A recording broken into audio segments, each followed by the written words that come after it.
महाराष्ट्र राज्यातील ठाणे जिल्ह्यामधील कल्याण तालुक्यातील कोळिवली गावातील कुस्तीपटू कैलासवासी बळीराम महादू कारभारी यांचा सुपुत्र अजित कारभारी यांनी ब्रिगेडियर सौरभ सिंग शेखावत यांच्या प्रोत्साहनानं रशियामधील ॲरॅग्लॅड कोलॅन्नो इथे 36°C तापमानात L-410 या हवाई जहाजातून 5100 मीटर आकाशात श्री शिवछत्रपती शिवाजी महाराजांच्या प्रतिमेच्या ध्वज फडकवत श्री शिवछत्रपती शिवाजी महाराजांना साहसी मानवंदना दिली आहे.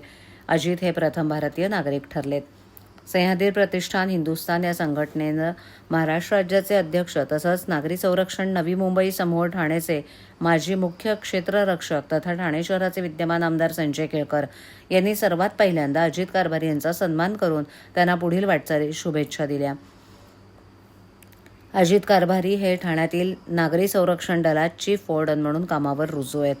कर्नल कोस्त्या क्रेवेश्विन आणि आमचे मित्र आणि युनायटेड स्टेट पॅराशूट असोसिएशनचे स्काय डायव्हिंग प्रशिक्षक राहुल देसाई यांच्या मार्गदर्शनाखाली महाराष्ट्राचे अजित कारभारी यांनी ही मानवंदना दिली आहे.